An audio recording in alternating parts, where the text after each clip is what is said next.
దేవుని నామానికి స్తోత్రాలు. మీ అందరికీ ప్రత్యేకమైన వందనాలు. హల్లెలూయా. బాగున్నారంతా? వందనాలు తాతయ్య. దేవుని నామానికి స్తోత్రాలు. మరి ఒకసారి మీ అందరికీ ప్రత్యేకమైన వందనాలు.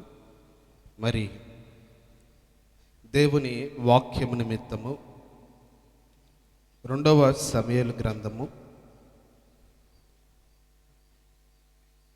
6వ అధ్యాయము 16వ వచనం చదువుకుందాం.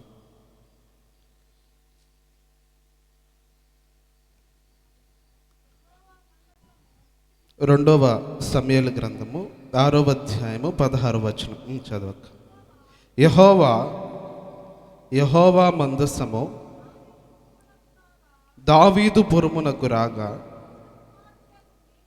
సౌలు కుమార్తెయగు మీకాలు కిటికీలో నుంచి చూచి యెహోవా సన్నిధిలో గంతులు వేయుచు నాట్యమాడుచున్న దావీదును కనుగొని తన మనస్సులో అతన్ని హీనపరిచెను. చదువు. వారు యెహోవా మందసమును తీసుకొని వచ్చి గుడారమును మధ్యను దావీదు దాని కొరకు ఏర్పరిచిన స్థలమును ఉంచగా దావీదు దహన బలులను సమాధాన బలులను యెహోవా సన్నిధిని అర్పించెను. దహన బలులను సమాధాన బలులను అర్పించుట చాలించిన తరువాత సైన్యములకు అధిపతియగు యెహోవా నామమున దావీదు జనులను ఆశీర్వదించి సమూహముగా కూడిన ఇశ్రాయేలీయులకు స్త్రీ పురుషులందరికీ ఒక్కొక్క రొట్టెయు ఒక్కొక్క భక్ష్యమును ఒక్కొక్క ద్రాక్ష పండ్ల అడయు పంచిపెట్టిన తరువాత జనులందరూ తమ తమ ఇండ్లకు వెళ్ళిపోయిరి. తన ఇంటి వారిని దీవించుటకు దావీదు తిరిగి రాగా సౌలు కుమార్తెయగు మీకాలు దావీదును ఎదుర్కొన బయలుదేరి వచ్చి హీన స్థితి గల పనికత్తులు చూచుచుండగా వ్యర్థుడొకడు తన బట్టలను విప్పివేసినట్టుగా ఇశ్రాయేలీయులకు రాజువైన నీవు నేడు బట్టలను తీసివేసి ఎంత ఘనముగా కనబడితివని అపహాస్యము చేసినందున దావీదు నీ తండ్రిని అతని సంతతిని విసర్జించి ఇశ్రాయేలీయులను తన జనుల మీద నన్ను అధిపతిగా నిర్ణయించుటకై నన్ను ఏర్పరచుకున్న యెహోవా సన్నిధిని నేనలాగు చేసి తిని యెహోవా సన్నిధిని నేను ఆట ఆడి తిని ఇంతకంటే మరి ఎక్కువగా నేను తృణీకరింపబడి నా దృష్టికి నేను అల్పుడనై నీవు చెప్పిన పనికత్తల దృష్టికి గనుడనగుదునని మీకాలుతో నేను మరణము వరకు సౌలు కుమార్తెయగు మీకాలు పిల్లలను కనుకొయుండెను. హల్లెలూయా, హల్లెలూయా. ఏమన్నా అర్థమైందండి? ఏమన్నా అర్థమైందా?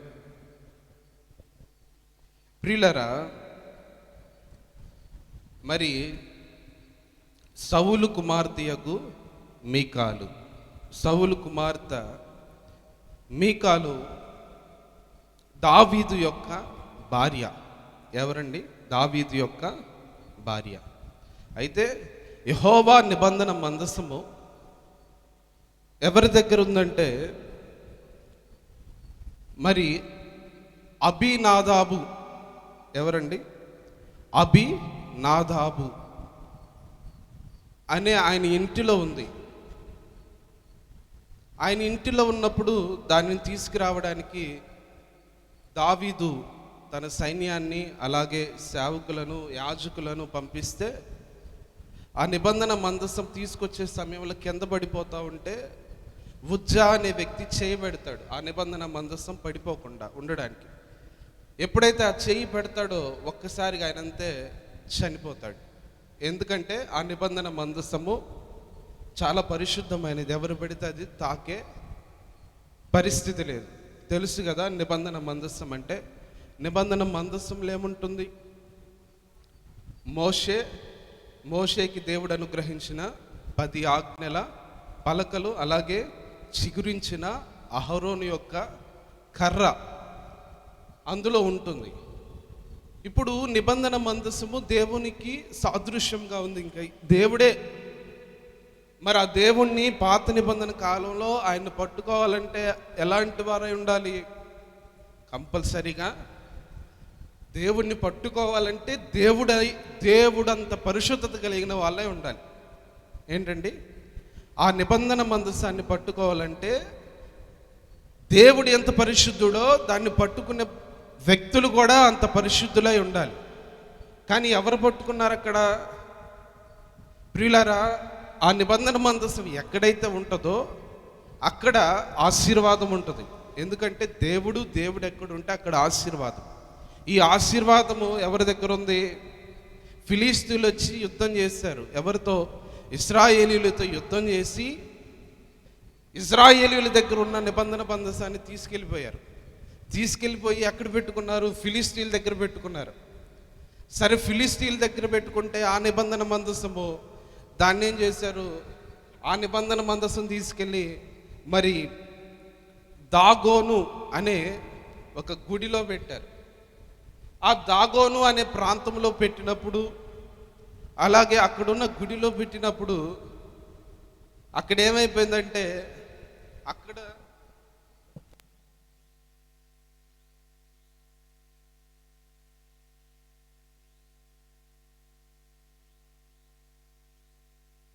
మాత్రమే కాదు, మరలా ఏమైపోయిందంటే అక్కడున్న జనము మధ్య భయంకరమైన వ్యాధులు. చూడండి, 1 సమూయేలు 5వ అధ్యాయము 9వ వచనం చూడండి. 1 సమూయేలు గ్రంథము 5వ అధ్యాయము 1వ వచనం నుంచి చూడండి.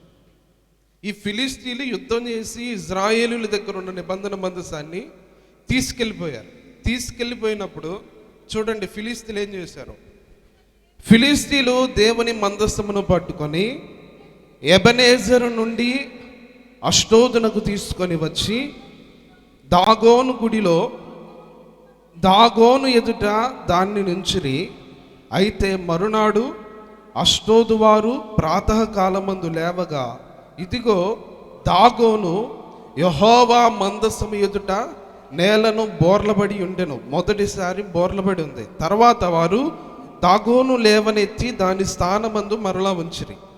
తర్వాత మరుసటి రోజు వచ్చి ఉదయమునే లేవగా దాగోను యెహోవా మందసం ఎదుట నేలను బోర్లబడి ఉండెను. దాగోను యొక్క తలయు 2 అరచేతులను తెగవేయబడి గడప దగ్గర పడి ఉండెను.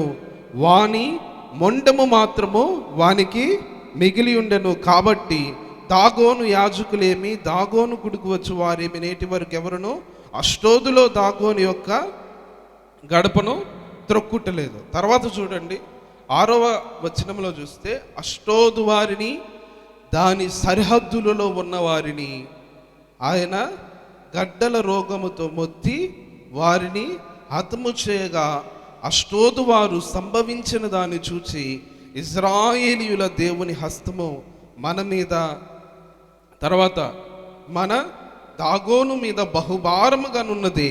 ఆయన మందసము మన మధ్య నుండుటయే దీనికి కారణము కదా.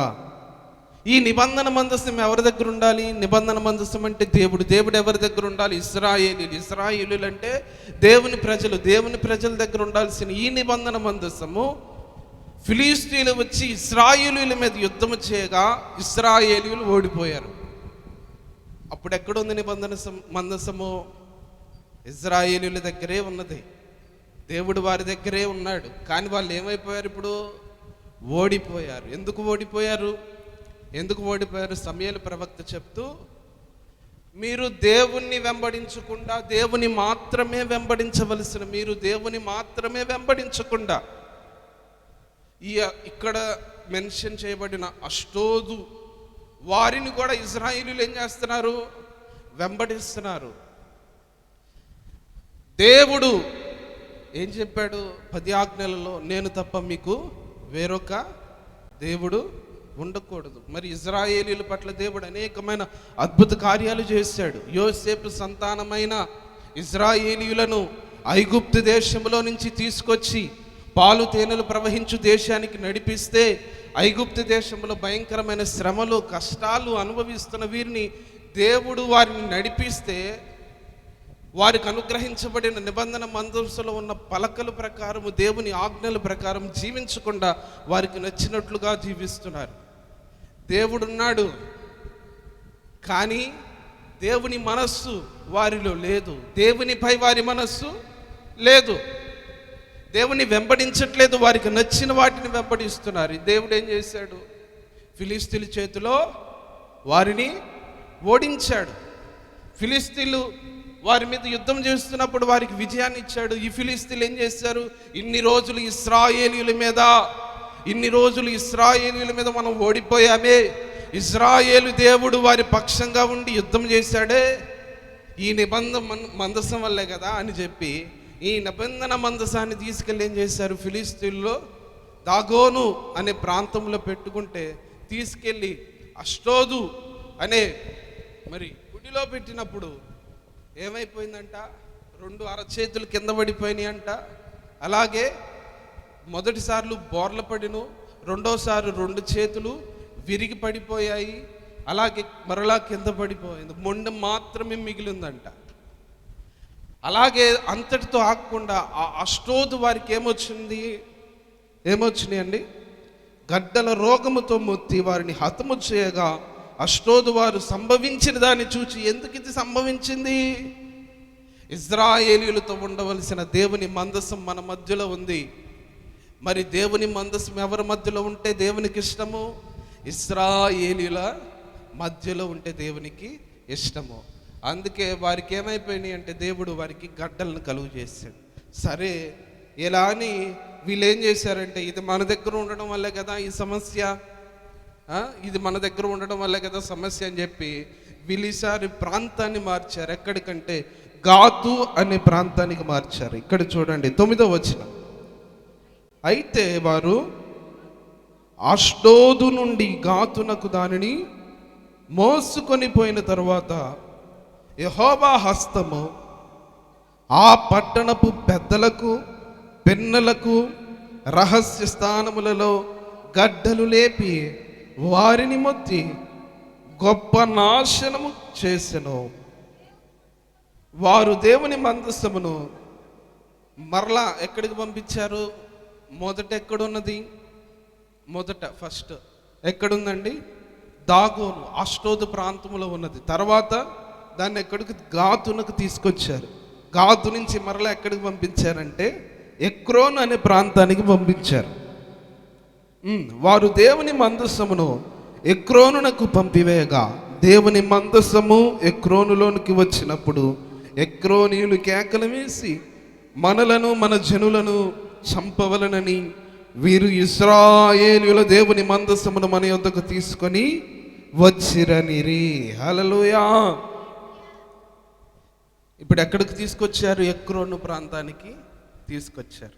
సరే, ఇలా కాదు, ఇది మన దగ్గర ఉంటే ఇబ్బంది అని చెప్పి ఫైనల్గా ఏం చేశారంటే ఫిలిస్తీయులు మరి ఇశ్రాయేలీయులు దగ్గర ఉండవలసిన నిబంధన మందసాన్ని మరలా ఇశ్రాయేలు ప్రాంతానికే పంపించాలని చెప్పి వారందరూ మరి ఒక ప్లాన్ వేసి మరలా దాన్ని ఇశ్రాయేలుకి పంపించడానికి ప్రయత్నం చేశారు. అప్పుడు చూడండి 6వ వచనం, 6వ అధ్యాయం 3వ వచనం. వారు ఇశ్రాయేలీయుల దేవుని మందస్సమును పంపివేయను ఉద్దేశించిన యెడల ఊరికి పంపక ఏ విధము చేతనైనను ఆయనకు అపరార్థమైన అర్పణము చెల్లించి పంపవలనని చెప్పి వారు ఏం చేశారంటే అపరార్థ బలి మరి చెల్లించి దానిని ఇశ్రాయేలీయులకు పంపివేశారు. మరి ఎక్కడికి పంపివేశారంటే చూడండి 7వ అధ్యాయం 1వ వచనం. అంతటా కిర్యత్యారీము వారు వచ్చి యెహోవా మందసమును తీసుకొని పోయి కొండ ఎందుండే అబీనాదాబు ఇంట చేర్చి దానిని కాపాడుటకై అతని కుమారుడైన ఎలియాజరును ప్రతిష్ఠించరి. ఎక్కడుంది ఇప్పుడు నిబంధన మందసము? అబీనాదాబు. ఈ అబీనాదాబు ఇంటిలో ఉన్న మందసాన్ని తీసుకురావడానికి దావీదు ఏం చేశాడు? ఇప్పుడు ఈ నిబంధన మందసము ఎవరి దగ్గర ఉంది? అబీనాదాబు. ఫిలిస్తీన్లు వచ్చారు, యుద్ధం చేశారు. మొదట అష్డోదులో ఉంచారు, తర్వాత గాతులో ఉంచారు, తర్వాత ఎక్రోనులో ఉంచారు. ఫైనల్గా ఏం చేశారు? ఇది మన దగ్గర ఉంటే మనకు వల్ల కావట్లేదు, వర్కౌట్ అవ్వట్లేదు. ఇప్పుడు డీజిల్ బండిలో డీజిల్ పోయాలి తప్ప పెట్రోల్ పోస్తే నడుస్తుందా? నడవదు. ప్రియులారా, ఇది ఇప్పుడు డీజిల్ బండిలో డీజిల్ పోస్తే డీజిల్ బండి నడవాలంటే డీజిలే పోయాలి. అలాంటప్పుడు మనం ఏం తీసుకోవాలి? డీజిల్ బండే తీసుకోవాలి, డీజిల్ బండే తయారు చేసుకోవాలి. కానీ పెట్రోల్ పోస్తే నడవదు. వీరు ఫిలిస్తీన్ల దగ్గర ఉంటే వీరి తలంపులు వేరు, వీరి ఆలోచనలు వేరు. వీళ్ళకి ప్రార్థన చేయడం తెలియదు, వీరికి దేవుని వాక్యము తెలియదు, పరిశుద్ధత తెలియదు, వీళ్ళకి పవిత్రత తెలియదు. నిబంధన మందసాన్ని పరిశుద్ధతతో కొనసాగించాలి, కానీ వీరి దగ్గర పరిశుద్ధత లేదు. కాబట్టి ఎక్కడికి పంపించేశారు? ఇజ్రాయెల్ ప్రాంతానికి, కిర్యత్యారీము అనే ప్రాంతానికి, అబీనాదాబు అనే ఇంటికి పంపివేశారు. ఈ అబీనాదాబు ఇంటిలో ఉంది, అలా ఉంచేశారు. ఇంకా సరే, ఈ అబీనాదాబు ఇంటిలో ఉన్న మందసాన్ని కొన్ని సంవత్సరాల తర్వాత, ప్రియులారా, సౌలు రాజుగా ఉన్నప్పుడు ఈ నిబంధన మందసము, సౌలు రాజు కాకముందు ఈ నిబంధన మందసము అబీనాదాబు ఇంటిలో ఉన్నది. ఎవరు రాజు కాకముందు? సౌలు రాజు కాకముందు అబీనాదాబు ఇంటిలో ఉంది. అయితే ఇజ్రాయేలీలందరూ ఏం చేశారు? మాకు న్యాయాధిపతులు, ప్రవక్తలు మాకు పరిపాలించొద్దు, మాకు ఎవరు కావాలి? రాజు కావాలి. ప్రవక్తలు అలాగే న్యాయాధిపతులు దేవుని మాట ప్రకారము, దేవుని యొక్క నడిపింపు ప్రకారము నడిపించే వ్యక్తులు వీళ్ళు అన్నారు, ఇశ్రాయేలీలు మాకు రాజు కావాలి, ప్రవక్తలొద్దు, న్యాయాధిపతులు వద్దు అని చెప్పి ఏడుస్తూ ఉంటే సమూయేలు ప్రవక్త వీరిని చూసి బాధపడి, ఏంటి ప్రభా వీరు ఇలా చేస్తున్నారంటే, సౌలుని దేవుడు మొట్టమొదటిగా రాజుగా ఎన్నుకున్నాడు. ఇశ్రాయేలీయులందరిలో మొట్టమొదటి రాజు ఎవరు? సౌలు. ఆ సౌలు యొక్క కుమార్తె ఎవరండి? మీకాలు. ఈ సౌలు యొక్క కుమార్తె అయిన మీకాలు, ఈ మీకాలు అబీనాదాబు ఇంటిలో ఉన్న నిబంధన మందసాన్ని తీసుకొస్తా ఉంటే ఏం జరిగింది? అక్కడ ఉజ్జా అనే వ్యక్తి చేయబెట్టడం వల్ల అతడు దాన్ని ముట్టిన వెంటనే చనిపోయాడు. ఈ లోపల ఎవరింటిలో ఉంచారు? ఒబేదేదోము ఇంటిలో ఉంచారు. ఈ ఒబేదేదోము ఇంటిలో ఉన్న ఈ నిబంధన మందసము ఈ ఒబేదేదోము ఇంట్లోకి వచ్చింది. 3 నెలలు ఉంది. ఈ 3 నెలలు ఈ ఒబేదేదోము అత్యధికంగా దీవించబడ్డాడు. హల్లెలూయా. ఇజ్రాయెల్ ప్రాంతంలోనే ఉంది నిబంధన మందసము. కాకపోతే అబీనాదాబు ఇంటిలో ఉన్నదాన్ని తీసుకొస్తున్నప్పుడు మధ్యలో ఉజ్జా చేతులు పెట్టబట్టి దావీదు ఉండే ప్రాంతానికి రావాల్సిన నిబంధన మందసం ఎక్కడ ఆగిపోయింది? ఒబేదేదోము ఇంటి దగ్గర ఆగిపోయింది. ఈ ఒబేదేదోము ఇంటి దగ్గర ఆగిపోయినప్పుడు 3 నెలలు ఆయన ఇంటిలో ఉన్నప్పుడు దేవుడు ఆయన కుటుంబాన్ని ఆశీర్వదించాడు. మన జీవితంలో కూడా, మన ఇంటిలో కూడా దేవుడు ఉంటే, మన హృదయంలో కూడా దేవుడు ఉంటే మనల్ని దీవిస్తాడు, ఆశీర్వదిస్తాడు. కేవలము లోక సంబంధమైన ఆశీర్వాదమే కాదు, పర సంబంధమైన ఆశీర్వాదాన్ని అనుగ్రహిస్తాడు. అందుకే దేవుడు అంటాడు, నా నీతిని, నా రాజ్యాన్ని మొదట వెదకండి, మీకేం కావాలో వాటన్నిటిని నేను అనుగ్రహిస్తాను అన్నాడు దేవుడు. మనం ఏం చేయాలి? మొదటగా ఆయన నీతిని, ఆయన రాజ్యాన్ని. మనం వేటిని వెతకూడదు? ఈ లోక సంబంధమైన ఆశల్ని, ఈ లోక సంబంధమైన కోరికల వెంట పరిగెత్తకూడదు. పరిగెత్తుకొని రావాల్సిన ఆశీర్వాదం కూడా కోల్పోతూ ఉంటాం. ఎందుకు? కొన్నిసార్లు కొంతమంది జీవితాల్లో శాపం వెంబడిస్తుందంటే ఈ లోక సంబంధమైన వాటిని వెంబడించే. ప్రియులారా, దేవుని వెంబడించుతున్నప్పుడు పరిశుద్ధత కలిగి, పవిత్రత కలిగి, దేవుని యందు భయభక్తులు కలిగి జీవించాలి. ఒకసారి దేవుని రక్తం చేత కడగబడిన తర్వాత, దేవుని రక్తం చేత కడగబడిన తర్వాత, ఆయన నీతి బాప్తిజం పొందుకున్న తర్వాత మరలా కుక్క మాంసం వాంతి చేసుకొని తిన్నట్టుగా వాటిని తినకూడదు, కానీ వాటిని విడిచిపెట్టి ముందున్న వాటి కొరకు ప్రయాసపడాలి. అప్పుడు దేవుడు ఆశీర్వదిస్తాడు. ఏదో ఆశీర్వాదం అంటే కేవలము కార్లు, బిల్డింగ్లు లేదా డబ్బు, అత్యధికం ఇదే కాదు. ప్రియులారా, దేవుని ఆశీర్వాదం అంటే కేవలం డబ్బుతో ముడిపెట్టేశారు ఇప్పుడున్న క్రైస్తవ సమాజం కానీ, లేదా ఆశీర్వాదం అనే బోధించే సేవకులు కానీ. మీరు దీవించబడి నరకానికి వెళ్తే ఏమో ఉపయోగం అండి? చూడండి, లక్షల లక్షలు కోట్లు కోట్లు సంపాదించి దేవుని రాజ్యానికి వెళ్ళలేకపోతే ఏమో ఉపయోగం? అందుకే దేవుడు అంటాడు, ఒంటె సూది బెజ్జంలో అయినా దూరగలుగుతుందేమో కానీ ధనవంతుడు పరలోక రాజ్యంలో ప్రవేశించుట దుర్లభము, కష్టం. కానీ ఏం చెప్తారు తెలుసా? అమ్మా, నువ్వు అక్కడ ఎన్నో సంవత్సరాల నుంచి వెళ్తున్నావు, నువ్వేమన్నా దీవించబడ్డావా? నువ్వేమన్నా కష్టపడ్డావా? నువ్వేమన్నా ఆశీర్వదించబడ్డావా? లేదా నువ్వేమన్నా దీవించబడ్డావా? బాగా మంచి ఆరోగ్యాన్ని సంపాదించావా? ఇదేనా దేవుని రాజ్యం అంటే? ప్రియులారా, ఆశీర్వాదం అంటే ఇదే కాదు. ఆశీర్వాదం అంటే నీవు నిత్య జీవంలో ప్రవేశించటం. హల్లెలూయా. మహా అయితే 60 సంవత్సరాలు బ్రతుకుతాం. తర్వాత పరిస్థితి ఏంటి? ఇశ్రాయేలీయులందరూ మాంసం లేదని, చికెన్ లేదని, అది లేదని, ఇది లేదని దేవుడు ఆకాశంలో నుంచి మన్నా ఆహారం, పరలోక రాజ్యంలో ఉండే మన్నా ఆహారాన్ని వారికి తినిపిస్తే వారికి నచ్చలేదు. అంటే దేవుడు కూడా అంటాడు,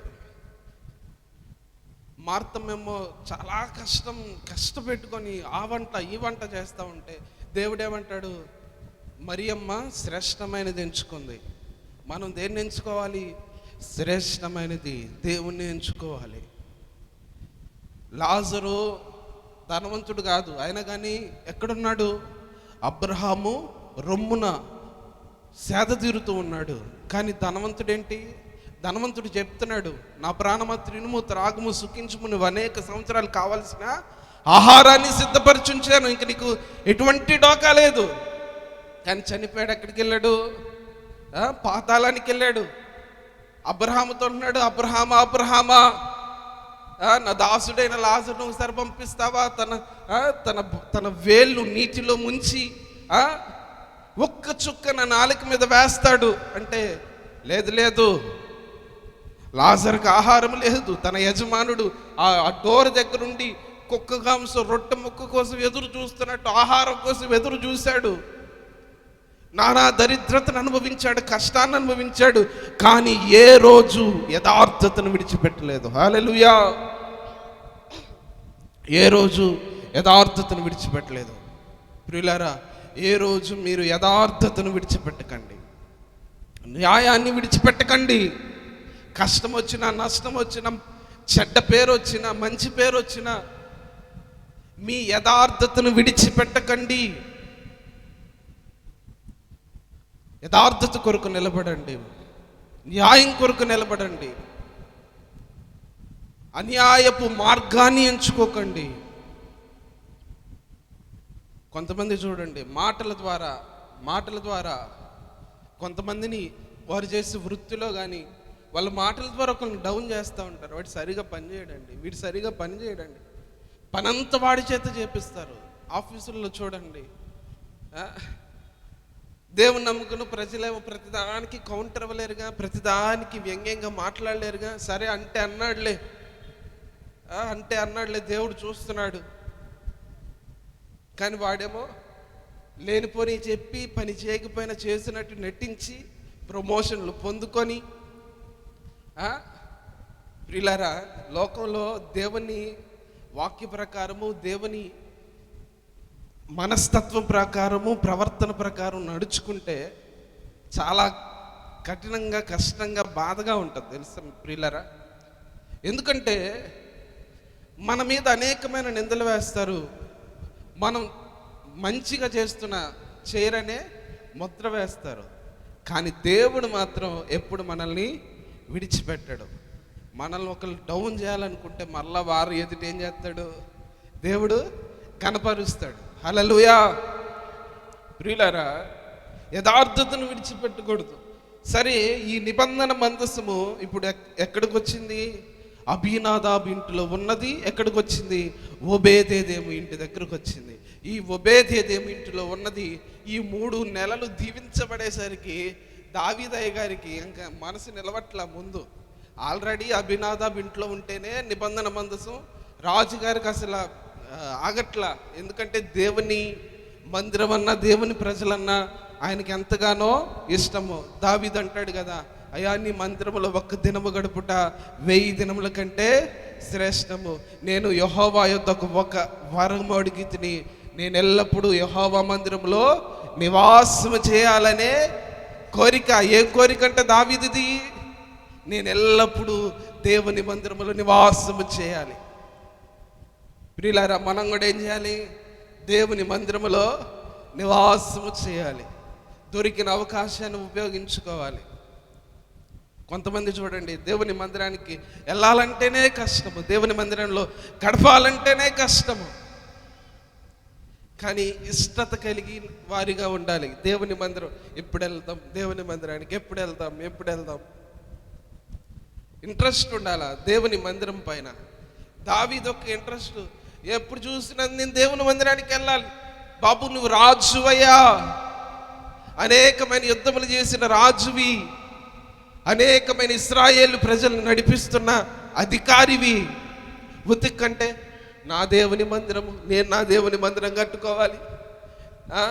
అదేమో గుడారాల మధ్యలో ఉంటుంది నా దేవుని మందిరం. ఎందుకు దావీదుకి ఇంత ప్రేమ దేవుని మందిరం పైన? ఎందుకంటే ఇప్పుడు ఆ నిబంధన మందసం వస్తుంటే దావీదు ఏం చేస్తున్నాడంట? నాట్యం చేస్తున్నాడంట, డాన్స్ చేస్తున్నాడంట.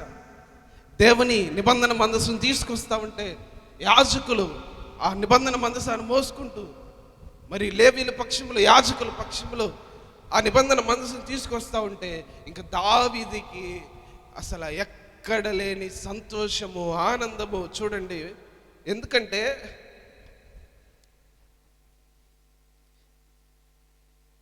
రెండవ సమూయేలు గ్రంథము 6వ అధ్యాయము 1వ వచనం. తరువాత దావీదు ఇశ్రాయేలీలలో 30,000 మంది శూరులను సమకూర్చుకొని బయలుదేరి కెరూబుల మధ్య నివసించు సైన్యములకు అధిపతి యెహోవా అను తన నామము పెట్టబడిన దేవుని మందసము అచ్చట నుండి తీసుకువచ్చుటకై తన యొద్దనున్న వారందరితో కూడా యెహూదాలో నుండి ప్రయాణమాయెను.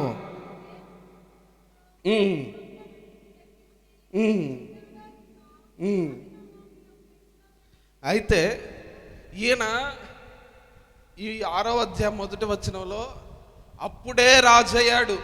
అంటే రాజుగా ఎప్పుడో అభిషేకించబడిన ఆయన అప్పుడే రాజయ్యాడు. ఎందుకని అప్పుడే రాజయ్యాడంటే, అప్పుడు దాకా తన మామయ్య సౌలు తరుముతున్నాడు. ఆయన అప్పుడే రాజయ్యాడు. అంటే అప్పుడే పూర్తిగా ఆయనకు అధికారం వచ్చింది. సౌలు తర్వాత తన కుమారులు రాజులయ్యారు, కానీ వారు రాజ్యాలు నిలబడలేదు. కానీ దేవుడు వాగ్దానం చేసిన ప్రకారం దావీదు రాజు అయితే, ఈయన రాజు అయిన వెంటనే ఎందుకు మందసం మీద ప్రేమ కలిగిందంటే, ఆయన ఉన్న పరిస్థితిని జ్ఞాపకం చేసుకొని ఇంచుమించుగా 14 సంవత్సరాల పైగా సౌలు మహారాజు సొంత అల్లుణ్ణి దావీదుని చంపడానికి పెద్ద పెద్ద సైన్యాన్ని ఏర్పాటు చేసుకొని ఎక్కడికి వెళ్ళినా ఎక్కడ దొరుకుతాడా, ఎక్కడ చంపేద్దామని సొంత అల్లుణ్ణి చంపడానికి వెనకబడ్డాడు. ప్రియులారా, చూద్దాం ఆ విషయాలు కూడా. ఎందుకంటే నాకు దావీదు గురించి, ప్రియులారా, దావీదు గురించి చెప్పాలని నాకు ఇప్పటి నుంచి కాదు, ఎప్పుడో నుంచి ప్రేరేపణ ఉండేది. ఎందుకంటే దావీదు వంశంలో దేవుడు జన్మించాడంటే దావీదు ఎలాంటి వాడో తెలుసుకోవాలి. చూడండి, దావీదు వంశంలో దేవుడు ఎందుకు జన్మించాడంటే దావీదు ఎలాంటి వాడో తెలుసుకోవాలి మనం కూడా. ప్రియులారా, దావీదు కుమారుడు, దావీదు వంశావళి యేసుక్రీస్తు అని ఉంటుంది మత్తయి సువార్తలో. ఈ దావీదు వంశంలో దేవుడు ఎందుకు జన్మించాడంటే దావీదు అలాంటి మంచి గుణాలు కలిగినాడు. సరే, దేవుని మందసం వస్తుంది, నేనేం చేస్తున్నాడు, నాట్యం ఆడుతున్నాడు. మేకాలుండి నీకేమన్నా పిచ్చి పట్టిందా, మేకాలుండి అంటుంది నీకేమన్నా పిచ్చి పట్టిందా అంటే దావీదేమన్నాడు, చదవండి ప్రియులారా.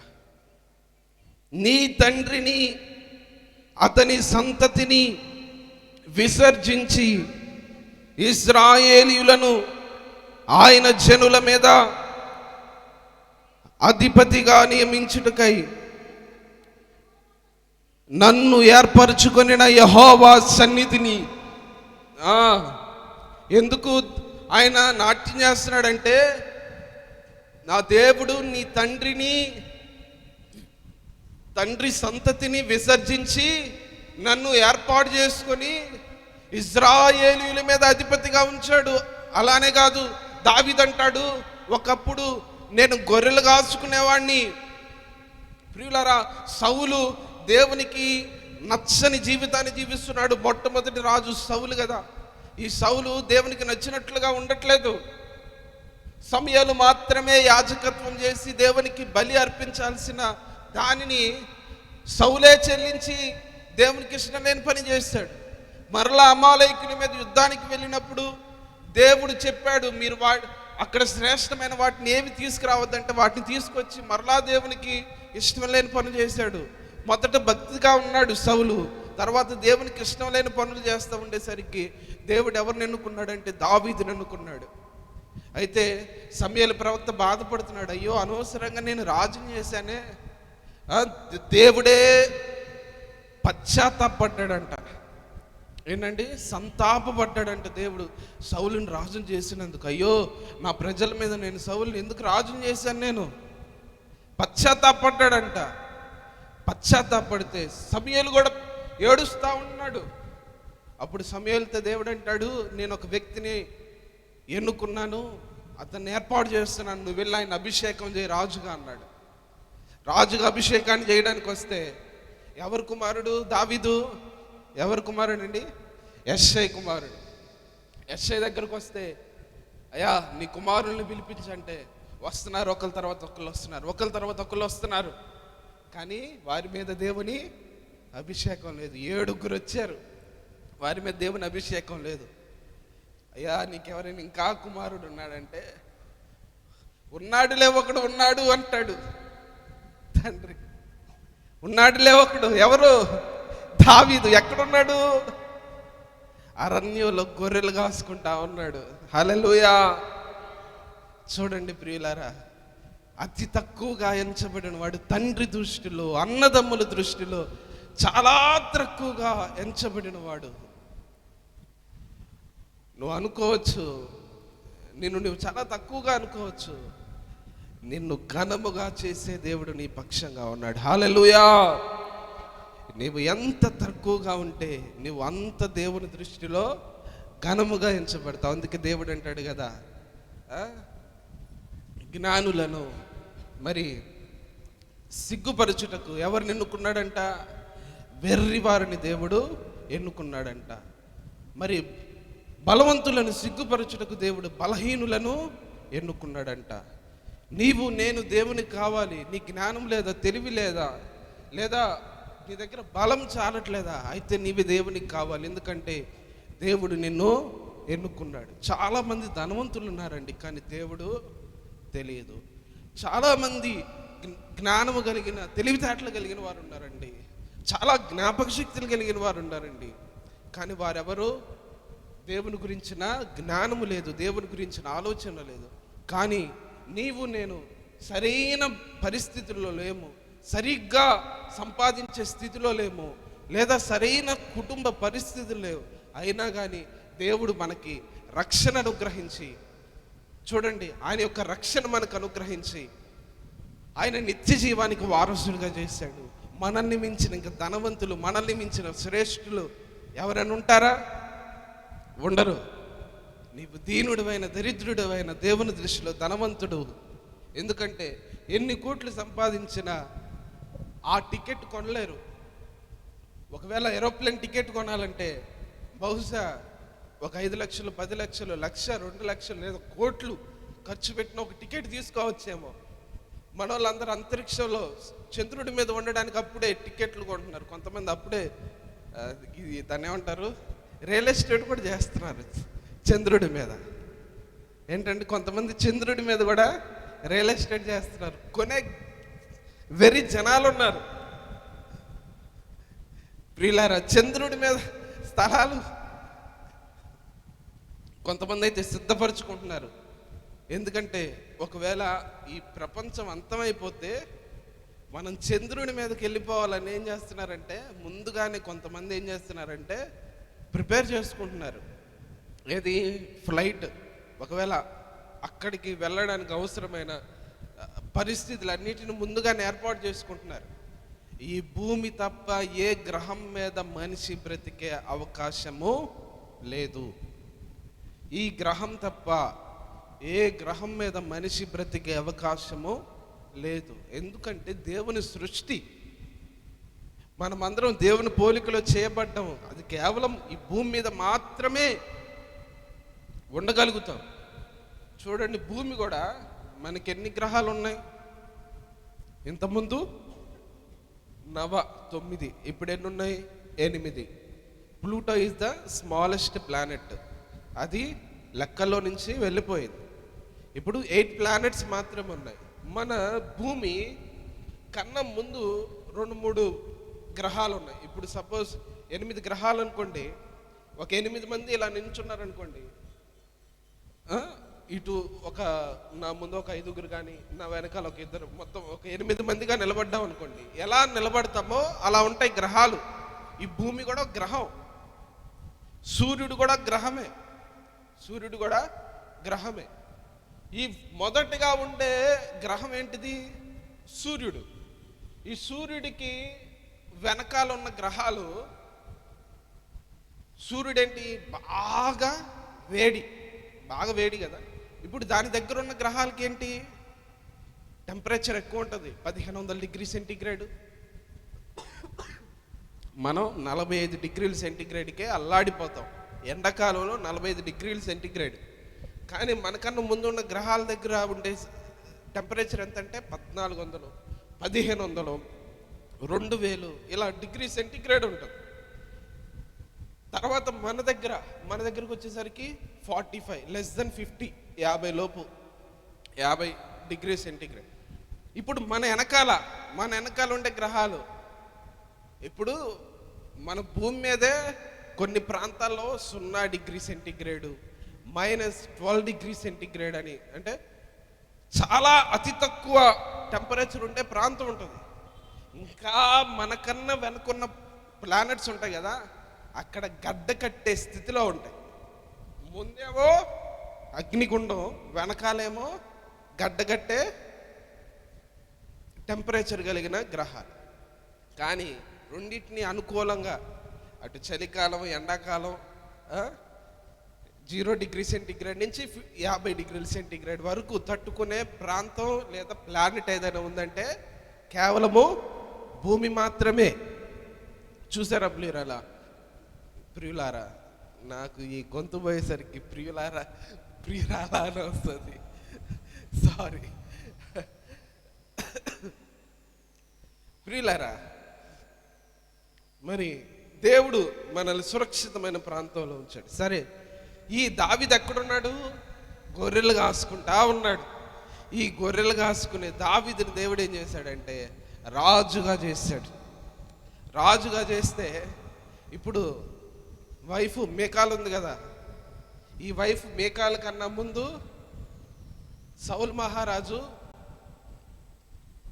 గొలియాతు అనే ఒక గొప్ప వ్యక్తి ఫిలిస్తీయుడు ఇజ్రాయేలీల మీద యుద్ధాన్ని చేయడానికి వస్తే, ఆ ఫిలిస్తీయుడిని ఎవరైనా చంపితే, ఆ గొలియాతుని చంపితే నా కూతుర్ని ఇస్తానని చెప్తాడు. అయితే మొదటి కూతురు ఎవరు? మేరబు. మొదటి కూతురు మేరబు. అయితే ఈ మేరబుని ఇస్తానంటాడు. చెప్తాడు, మీలో ఎవరైనా ఆ గొలియాతుని, ఆ ఫిలిస్తీయుడిని ఎవరైనా మీరు సంహరిస్తే నా కూతుర్ని ఇస్తాను అంటాడు సౌలు. సరే అని చెప్తే అనుకోకుండా ఆ ప్రాంతానికి తన తండ్రి చెప్తాడు, నీ 3 అన్నలు యుద్ధంలో ఉన్నారు, నువ్వు వెళ్ళి రొట్టెలు ఇవ్వమంటే రొట్టెలు ఇవ్వడానికి వస్తాడు. ఈ గొలియాత్ ఏమో వెక్కిరిస్తూ ఉంటాడు, మీలో ఎవరైనా దమ్మున్న క్యాండిడేట్ ఎవరైనా ఉంటే చెప్పండి, నా దగ్గరికి రండి, నన్ను గెలిపిస్తే మేమందరం మీకు దాసోహులం అయిపోతాం. తీరా గొలియాతు చూస్తే ఆయన ఎంత చాలా ఎత్తు, చాలా వెడల్పు. ఆయన ముందు అందరూ చిన్న చీమల్లాగా కనపడుతున్నారు. సరే దావీదు అనుకోకుండా వచ్చాడు, తన మందను వేరే వాళ్ళకి అప్పచెప్పొచ్చాడు. దావీదు చూడండి ఎంత నమ్మకస్తుడు, తనకు అప్పగించబడిన మందని వేరే వాళ్ళకి అప్పచెప్పి, నాన్న చూస్తూ ఉండని చెప్పి, నేను ఇప్పుడే వస్తానని చెప్పి కాపరికి అప్పచెప్పొస్తాడు. అప్పచెప్పొస్తే తీరా ఆ గొలియాతుని, మరి ఆ గొలియాతు దగ్గర ఈ సభ జరుగుతూ ఉంటుంది. అందరు భయపడిపోతూ ఉంటే దావీదు కోపం వచ్చేస్తుంది, నా దేవుణ్ణి ఆ ఫిలిస్తీయుడు వెక్కిరిస్తున్నాడని చెప్పి దావీదు కోపం వచ్చి రాజు దగ్గరికి వెళ్తే, రాజా నాకొక్క అవకాశం ఇవ్వ అంటే, రాజు అంటాడు, నువ్వు అసలుకే పిసికి పిల్లలాగున్నావు, చిన్న పిల్లలాగున్నావు, నువ్వేం చేస్తావంటే, ఆయన్ని నీ వల్ల కాదు అంటాడు సౌలు. కానీ దావీదు అంటాడు, ఆయన బయోడేటా చెప్తాడు, రాజా నాకు నా దేవుడు తోడై ఉన్నాడు. ఒకానొక సమయంలో నా గొర్రెల మందలో ఒక గొర్రెను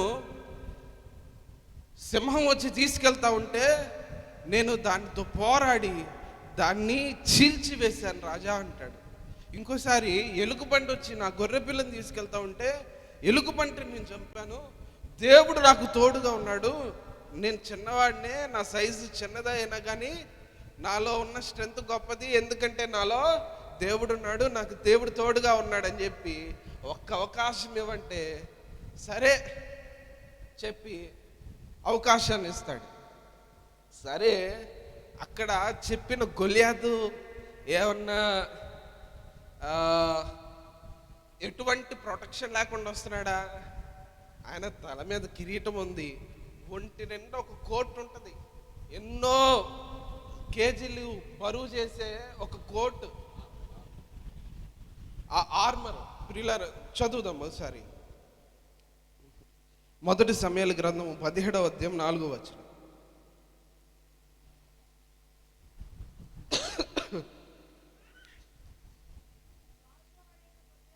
మొదటి సమూయేలు గ్రంథము 17వ అధ్యాయం 4వ వచనం.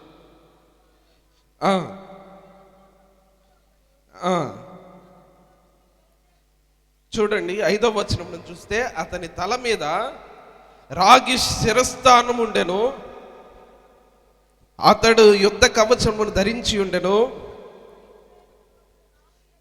ఆ కవచము 5,000 తులముల రాగి ఎత్తుగలది, మరియు అతని కాళ్ళకు రాగి కవచమును, అతని భుజముల మధ్యను రాగి బల్లెమగుట్టు ఉండెను.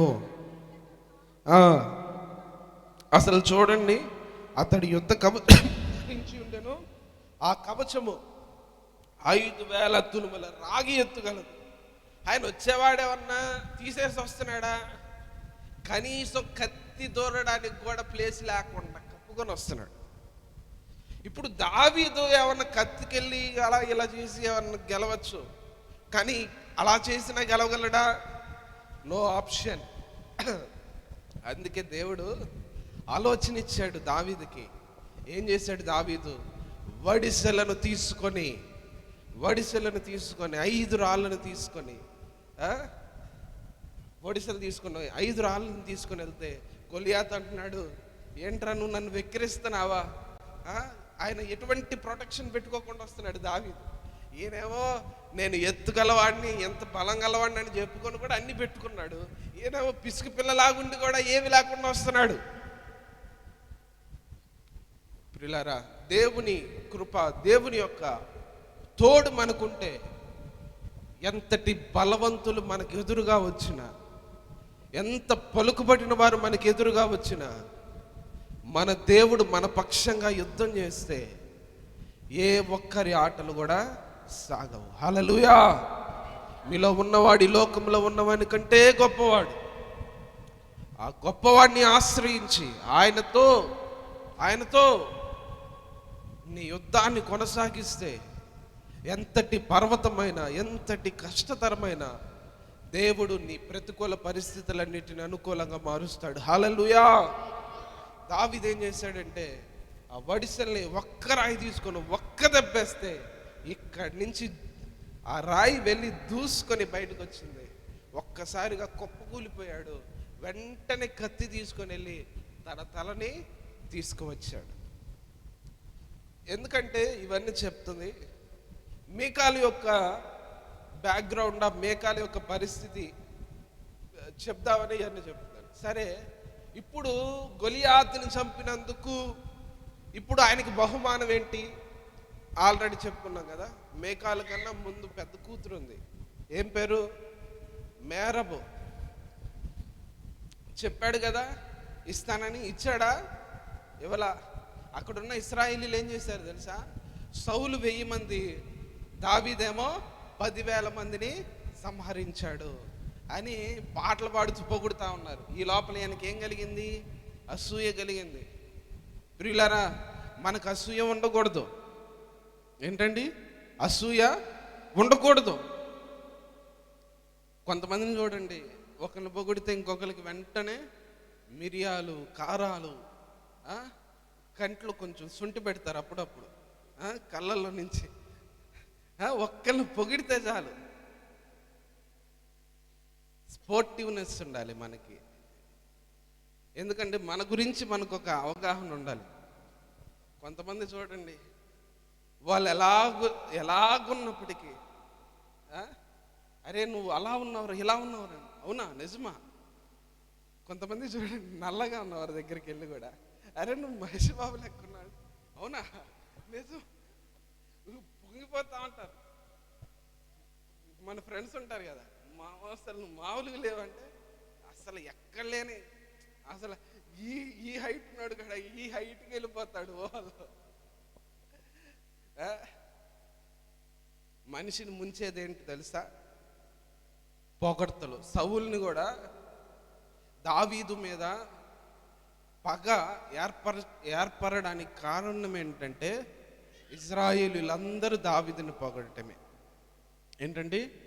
సొంత అల్లుడు దావీదు ఎలాంటి వాడంటే సుబుద్ధి కలిగిన దావీదు, చాలా మంచివాడు. దావీదుని అందరూ ప్రేమిస్తున్నారు. సైన్యం కానీ లేదా ఆ ప్రజలు కానీ దావీదుని తన మనస్సును బట్టి. కొంతమంది చూడండి, రాజులు మంచి ప్రేమ, మంచి మనస్సు ఉండదు. కానీ దావీదు అలా కాదు. దావీదు ఎలాంటి రాజు తెలుసా? ఈ దావీదే యుద్ధంలో ముందుంటాడు. మామూలుగా అయితే రాజులు ఎలా ఉంటారు? ముందు సైన్యం పెట్టుకొని ఎక్కడో వెనకుంటారు. కానీ దావీదు అలా కాదు. ముందు నుంచి యుద్ధం చేసే టైపు, తప్పించుకునే క్యాండిడేట్ కాదు. ప్రియులారా, అందుకే రాజుకు ఉండవలసిన మంచి లక్షణం ఏంటంటే ఏదన్నా వచ్చినా, ఏదన్నా కష్టం వచ్చినా స్వీకరించే తత్వం ఉండాలి. కొంతమంది చూడండి, చిన్న కష్టంగా రాగాలనే పక్కన వాళ్ళ మీద, వాళ్ళ మీద, వీళ్ళ మీద త్రోసేస్తూ ఉంటారు, తప్పించుకుంటూ ఉంటారు. తప్పించుకునే మైండ్ సెట్ ఉండకూడదు. ఒకరి మీద త్రోసేసే మైండ్ సెట్ ఉండకూడదు. కష్టం వచ్చినా దాన్ని ఎదుర్కొన్నప్పుడే కదా నీ టాలెంట్ ఇంక్రీజ్ అయ్యేది, నీ తెలివితేటలు ఎక్కువయ్యేది. ఎప్పుడు నీ మీద మోపబడిన దాన్ని ఎదుర్కొన్నప్పుడే నీ యొక్క ప్రతిభ బయటికి వస్తుంది. కొన్నిసార్లు చూడండి, మన మీద ఒకటి ఏదైనా రాగానే అయ్యో అయ్యో అయ్యో తలకిందులైపోతాం. కొన్నిసార్లు స్వీకరించాలి. కొన్నిసార్లు స్వీకరించినప్పుడు, కొన్నిసార్లు వాటిని ఎదుర్కొన్నప్పుడు నిజమే, బాధ వేదన కలుగుతుంది. అయినా కానీ దేవుడు మనల్ని నడిపించాల్సిన రీతిలో మనల్ని నడిపిస్తాడు. కొన్నిసార్లు దేవుడు మనల్ని నడిపించాల్సిన రీతిలో నడిపిస్తున్నప్పుడు, దాని కొరకు మనం నిలబడినప్పుడు దేవుడు మన కొరకు చాలా గొప్ప బహుమానాలను దాచి ఉంటాడు. ప్రియులారా, సరే ఇచ్చాడా మేరబుని? ఇవ్వలేదు. చూడండి 18, 19 చదవండి. 18వ అధ్యాయం 19వ వచనం.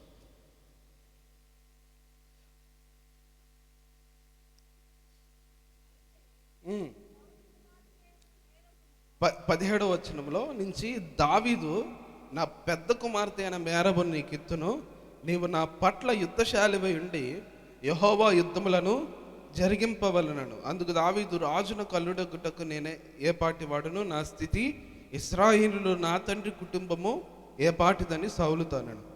అయితే సౌలు కుమార్తె అయిన మేరబును దావీదునకు ఇవ్వవలసి ఉండగా సౌలు ఆమెను ఎవరికి ఇచ్చాడంట?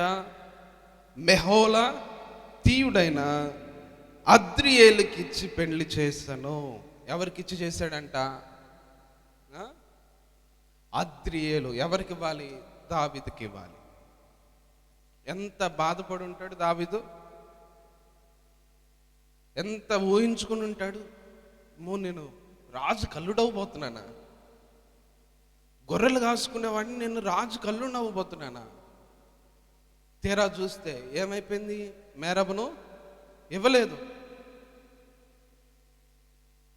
ఎంతో బాధపడి ఉంటాడు, వేదన పడి ఉంటాడు.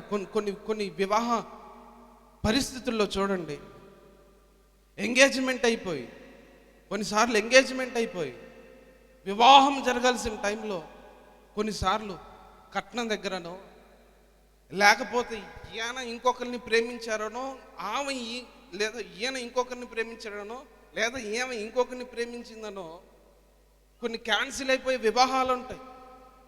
అలాంటి వారి దగ్గర అలాంటి వారి పరిస్థితిని ఆలోచిస్తే, అలాంటి వారి బాధను తలుచుకుంటే ఎలా ఉంటుంది? దావీదు పరిస్థితి కూడా అంతే. నేను రాజుకు అల్లుడినవుతున్నానా? ఆయన మనసులో అనుకుంటున్నాడు, నేను ఏ పార్టీ వాడిని గొర్రెలు కాసుకునే దేవుడు నన్ను రాజుకి అల్లుడిని చేయబోతున్నాడా? ఆయనకి పట్టాభిషేకం ఆల్రెడీ ముందుగానే జరిగింది. ఆయన రాజు అవ్వాలంటే సౌలుకి అల్లుడు అవ్వాల్సిన పని లేదు. హల్లెలూయా. ఆయన ముందుగానే రాజుకు అభిషేకించబడ్డాడు, కానీ ఆయన ప్రకటించబడలేదు. కాకపోతే సమయాలు వచ్చి అభిషేకించి వెళ్ళిపోయాడు, కానీ ప్రకటించబడలా ఇశ్రాయేలీయుల దగ్గర. ప్రియులారా, సౌలు ఏదో అల్లుణ్ణి చేసుకుంటే రాజు అవడం కాదు, ఆయన రాజుగానే ఏర్పాటు చేయబడ్డాడు. నీకు ఎవరినో బట్టో నీకు పేరు కాదు, నీకు ఆల్రెడీ ఒక పేరును కలుగు చేశాడు. హల్లెలూయా. నీకంటూ ఒక పేరు, ఒక ఖ్యాతి. కొన్నిసార్లు అనుకుంటాం కదా, ఎవరైనా నన్ను రాజులు పెంచుకుంటే బాగుండు, కొన్నిసార్లు నన్ను వాళ్ళు పెంచుకుంటే బాగుండు, వీళ్ళు పెంచుకుంటే బాగుండు.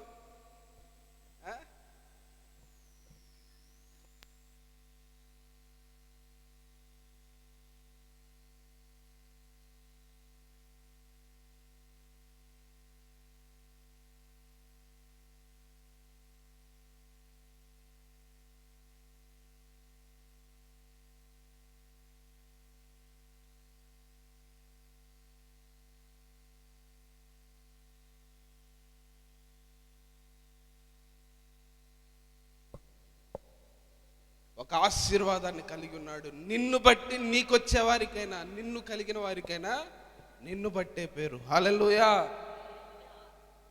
బహుశా మేరబుని చేసుకుని ఉంటే సౌలుకి అల్లుడు కాబట్టి ఏదో ఒక డిపెండెంట్గా మిగిలిపోయాడేమో. వేదన పడి, బాధపడి, ఎంతో వేదనకు గురి చెంది ఉంటాడు, కానీ దాన్ని తట్టుకొని నిలబడ్డాడు. కానీ ఈ లోపల అక్కడ ఏం జరిగిందంటే, రెండవ కుమార్తె అయిన మీకాలు దావీదును ఇష్టపడిందంట, ప్రేమించిందంట. అయితే సౌలు ఇచ్చేవాడు కాదు. అయితే మేకాలు ఎలాంటి టైప్ అంటే, ఇంట్లో లాస్ట్గా పుట్టిన కూతురు అనమాట. పెద్ద కూతురు, తర్వాత ఇద్దరు కుమారులు, తర్వాత కుమార్తె. ఏమనిచ్చి చేస్తే దావీదుని చంపేయచ్చు అన్న రీతిలో చేశాడు మేకాల్ని సౌలు. చూడండి,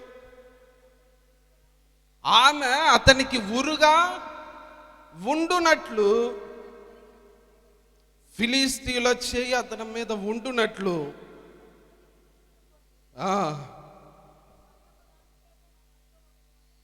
చూడండి, దావీదుని అల్లుడు ఎందుకు చేసుకున్నాడంటే, దావీదును చంపడానికి అల్లుడిని చేసుకున్నాడు. కొంతమంది కొన్నిసార్లు చూడండి, దావీదు ఎలాంటి వాడు, మంచివాడు, మంచి బుద్ధి కలిగిన వాడు, ఏ పని అప్పు చెప్పినా మంచిగా చేస్తున్నాడు, మంచి ప్రవర్తన కలిగిన వాడు, జాలి పుట్టలేదు. ఎప్పుడు చూడు సౌలు మీదకు దురాత్మ వచ్చినప్పుడల్లా ఈట తీసుకొని ఇస్సిరేస్తూ ఉండేవాడు. తన చేతిలో ఏదుంటే అది ఇస్సిరేసేవాడు. వెంటనే తప్పించుకునేవాడు. ఆయన మీద దురాత్మ వచ్చినప్పుడల్లా సితార వాయిస్తూ తనకు పట్టిన దురాత్మను వదిలించేవాడు. కొంచెమైనా అర్థం చేసుకోవాలిగా. సరే, అల్లుడయ్యాడు. ఎందుకు అల్లుడయ్యాడు? ఉరిగా ఉండునట్లు. సరే, అల్లుడైన తర్వాత అయినా, అరే నా కూతురు అల్లుడు కదా. చూడండి, కొన్నిసార్లు మనం ఎంత మంచివారమైనా మన సొంత వాళ్ళు కూడా మనల్ని అర్థం చేసుకోరు. మనం ఎంత మంచివారమైనా మన సొంత వాళ్ళు కూడా మనల్ని అర్థం చేసుకోరు కదా. మనకి ఊరంతా మంచి పేరు ఉండొచ్చు, కానీ మన తండ్రికి మనం నచ్చకపోవచ్చు, మన ప్రవర్తన అంత నచ్చకపోవచ్చు, కొన్నిసార్లు మన తల్లికి మన ప్రవర్తన నచ్చకపోవచ్చు, లేదా మన అక్క చెల్లెళ్ళకి, లేదా మన అన్నదమ్ములకి మన మీద నమ్మకం కలగకపోవచ్చు కదా. బాధ కలుగుతుంది కదా. అరే, నేను ఇంత యథార్థంగా ఉన్నా, నా తండ్రే నన్ను గుర్తించలేదా, నా తల్లే నన్ను గుర్తించలేదా, నా అన్నే నన్ను గుర్తించలేదా, నా తమ్ముడే నన్ను గుర్తించలేదే, నా అక్కే నా చెల్లె నన్ను గుర్తించలేదా, ఇంకెవరు నన్ను గుర్తిస్తారు? నన్ను చిన్నప్పటి నుంచి చూస్తున్నారు, మొదటి నుంచి చూస్తున్నారు, నా ప్రవర్తన అంతటి గమనిస్తున్నారు. అరే, ఎందుకు నా ప్రవర్తన వీళ్ళకి అర్థం కావట్లేదు? అర్థం కాకపోగా ఏమేస్తారు? మరలా నిందలేస్తూ ఉంటారు. వాడు అటువంటోడు, వాడు ఇటువంటోడు, వాడు నన్ను కొట్టడానికి వచ్చాడు, వాడు నన్ను ఇలా చేశాడు, అలా చేశాడు. చూడండి, నా అన్నవాళ్ళు కూడా కొన్నిసార్లు మనల్ని అర్థం చేసుకోకపోవచ్చు, కానీ దేవుడు మాత్రం మనల్ని అర్థం చేసుకుంటాడు.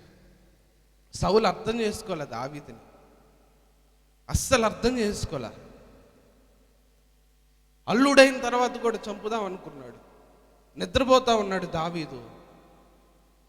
ప్లాన్ చేసుకున్నారు దావీదుని చంపాలని. తీరా వచ్చి చూస్తే మంచం మీద దావీదు ఉండడు. దావీదుని మేకాలు ఏం చేస్తుంది అంటే కిటికీలో నుంచి బయటకు పంపించేస్తుంది. ఎందుకంటే తనకి తెలుసు తన అల్లుడిని, తన భర్తను చంపుతున్నాడని. తండ్రి అయినా కానీ అప్పుడైనా అడగాలిగా, మీకాలు నువ్వు మనిషివా, లేకపోతే ఏంటి, నా భర్త నువ్వు చంపుతావా, నీ సొంత అల్లుడిని నువ్వు చంపుతావా అని అడగచ్చుగా. ఇంకా సౌలు బాధపడుతున్నాడు. నువ్వు నా కూతురువేనా, నా శత్రువు నువ్వు బయటకు పంపించేశావు. చూడండి, సొంతోళ్ళ మీదకే శత్రువుల్ని రేపిస్తూ ఉంటారు. ఇక్కడ కూడా దావీదు మీదకి సౌలు అంతే చేస్తున్నాడు. నువ్వు నాకు సహాయం చేయలేదు, హెల్ప్ చేయలేదు. ఎందుకంటే కేవలం అసూయ. ఎందుకు? దావీదేమో 10,000 మంది సంహరిస్తే ఈయనేమో 1000 మంది. అసలు 1000 మంది కాదు, ఒక్కనోడు నేను సంహరించలేదు కదా, మొత్తం దావీదే కదా. ఈ మేకాలు కూడా ఎలా ఇవ్వబడింది తెలుసా? ఈ మేకాలు ఎలా ఇవ్వబడిందంటే దావీదుని చంపించేయాలని దావీదుతో అంటాడు, నువ్వు ఫిలిస్తీన్ని 100 మంది నువ్వే వెళ్ళి చంపించుకొని వస్తే నేను నా కూతుర్ని ఇస్తానంటే. ఫిలిస్తీన్లు అంటే శత్రువులు. ఈ దావీదు ఏం చేస్తాడంటే మరలా 200 మందిని చంపి, దేవుడు దావీదుకు తోడై ఉన్నాడు కాబట్టి సౌలు ఎన్ని కుట్రలు పడినా దావీదుని ఏమీ చేయలేకపోయారు. నీ మీద ఎంతమంది కుట్రలు పడినా కానీ దేవుడు నీ పక్షంగా ఉంటే నిన్నెవరు ఏమీ చేయలేరు. సరే, ఆ రోజు వెళ్ళిపోవడం, మీకాలు దగ్గర నుంచి కిటికీలో నుంచి వెళ్ళిపోయిన తర్వాత దగ్గరగా 14 సంవత్సరాలు దావీదును తరుముతానే ఉన్నాడు. ఈ లోపల ఆయన కోపం వచ్చి తన భార్య అయిన మీకాల్ని తీసుకెళ్ళి వేరే వ్యక్తికిచ్చి వివాహం చేశాడు. ఏం చేశాడండి?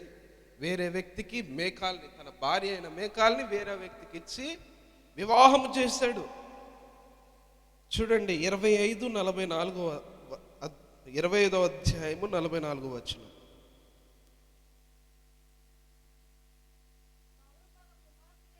సౌలు తన కుమార్తె అయిన మీకాలు గల్తీయేలకు గల్లీము వాడైన నాయీషు కుమారునికి ఇచ్చి ఉండెను. చదవండి సరిగ్గా ఒక్కసారి ఆ పేరు. 25:40 అదే చదవండి మరలా. సౌలు తన కుమార్తె అయిన మీకాలును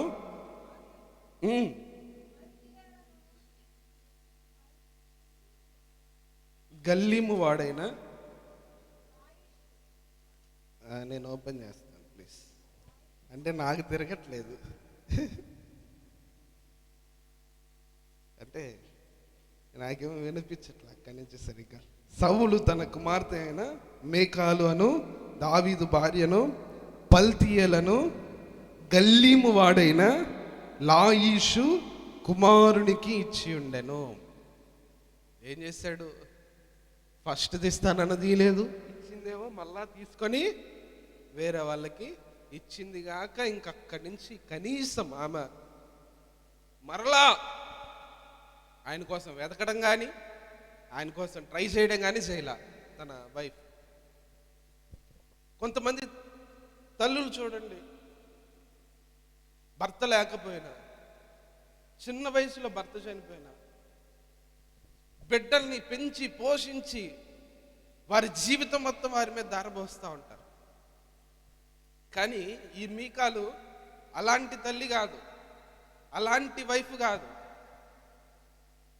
దావీదు కోసం కొంచెం కూడా ప్రయాసపడలేదు, కొంచెం కూడా తపన పడలేదు. నేను మరలా I can go and found him, I can plead my dad so that he can give back. ఆయన చంపకుండా వదిలేస్తాడు. నేను మరలా మా నాన్నని నేను అడిగితే, నువ్వు ఆయన జోలు వెళ్ళొద్దని నేను బతిమలాడితే maybe he can, but she didn't. అమ్మ ఎంత మాత్రమో ప్రయత్నించలేదంట. ఈ లోపల ఏం చేశాడు? తీసుకెళ్ళి వేరే వ్యక్తికి ఇచ్చి వివాహం చేశాడు. ఇప్పుడు దావీదు పరిస్థితి మీరు ఆలోచించండి, ఎలా ఉంటుంది దావీదు పరిస్థితి? 14 సంవత్సరాలు ఎక్కడికి వెళ్ళినా, ఏ ప్రాంతానికి వెళ్ళినా తరుముతూనే ఉన్నాడు. ఎప్పుడో రాజు అయ్యాడు కానీ పేరుకే రాజు, అభిషేకమే కానీ ఈ 14 సంవత్సరాలు తరుముతూనే ఉన్నాడు. అయితే ఇందాక నిబంధన మందసం చదువుతా ఉన్నాం కదా, ఈ 14 సంవత్సరాల తర్వాత ఆయన శాశ్వతంగా సౌలు చనిపోయిన తర్వాత రాజు అయిన తర్వాత నిబంధన మందసం తీసుకొచ్చి ఆయనకి అక్కడ ఎవరున్నారు? మళ్ళీ ఎవరున్నారు?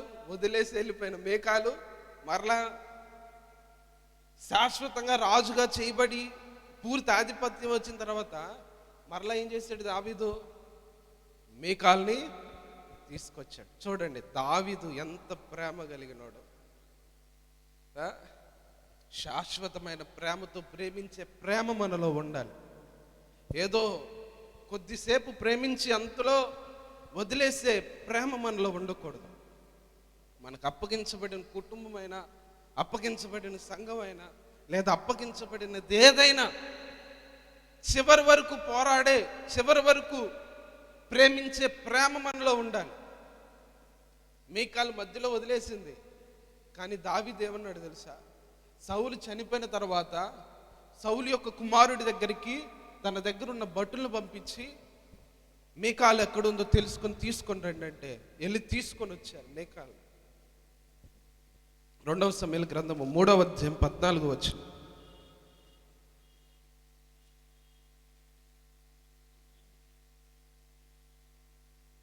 మరియు దావీదు సౌలు కుమారుడకు ఇష్బోషేతు నొద్దకు దూతలను పంపి ఫిలిస్తీయులలో 100 మంది ముందోళ్లను తెచ్చి నేను పెండ్లి చేసుకొనిన మీకాలును నాకు అప్పగింపమని చెప్పడనగా, ఇష్బోషేతు దూతను పంపి లాయిషు కుమారుడగు పల్తీయేలు అను దాని పెనిమిటి యొద్ద నుండి మీకాలును పిలవనంపెను. దాని పెనిమిటి బహూరీము వరకు దాని వెనుక ఏడ్చుచు రాగా అబ్నేరు నీవు తిరిగి పొమ్మనను కనుక అతడు వెళ్ళిపోయాడు. ఇందాక లాయిషు కుమారుడు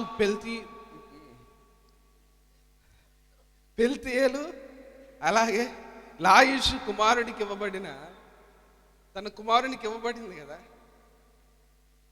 ఆ భర్త ఆ పెనిమిటి ఏమని తీసుకెళ్తుంటే మేకాలను తీసుకెళ్తుంటే వెనకబడి ఏడుస్తా పరిగెడుతున్నాడంట.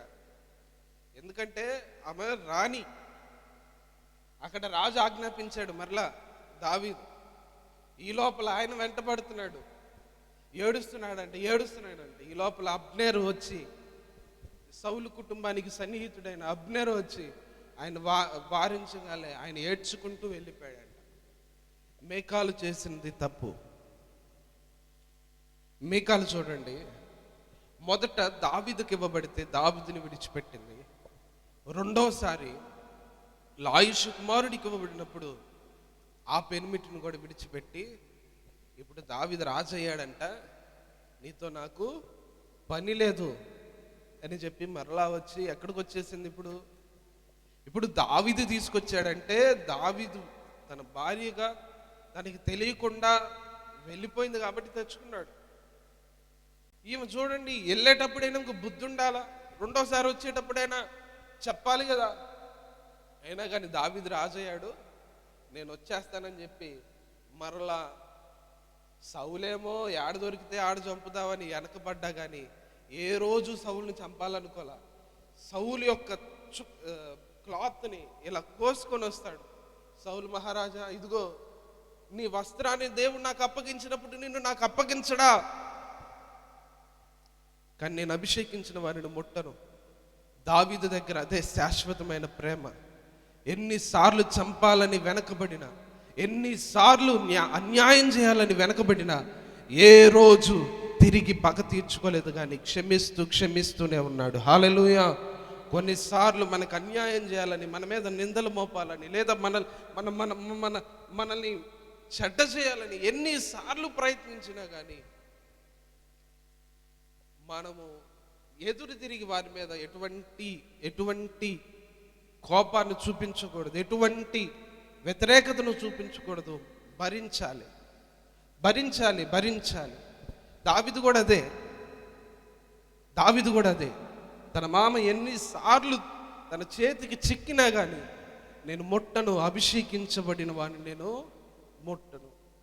ఆఖరికి మీకాలు విడిచిపెట్టి వెళ్ళిపోయినప్పటికీ మరలా తెచ్చుకొని తిరిగి ప్రేమిస్తున్నాడు. అలాంటి తెచ్చుకున్న ఈ మీకాలు దేవుని నిబంధన మందసం ముందు నాట్యం ఆడుతూ ఉంటే ఏమంటుందంట, నువ్వేమన్నా వెర్రివాడివా, పిచ్చివాడివా? ఆ ఉన్న పరిస్థితి ఏంటి, వచ్చిన పరిస్థితి ఏంటి, ఆ ఉన్న పరిస్థితి ఏంటి? ఆల్రెడీ వేరే చోట ఉంటే తీసుకొస్తే మరలా నువ్వు రాజువేనా, రాజుకు తగ్గట్లు ప్రవర్తిస్తున్నావా? అందుకే వీళ్ళరా పందిని తీసుకెళ్ళి సింహాసనం మీద పెట్టినా కానీ మరలా ఎక్కడికి వెళ్ళిపోద్ది?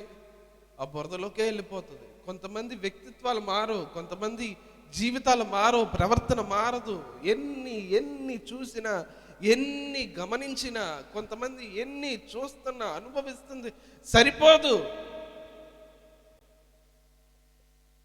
చూడండి, ఆరోగ్యము బాగాలేనప్పుడు దేవుని దగ్గరకు వచ్చి ఇప్పుడు ఎలా ఉంటుందంటే, పర్లేదయ్యా అంటే ఇంతకుముందున్నంత విధేయత కానీ,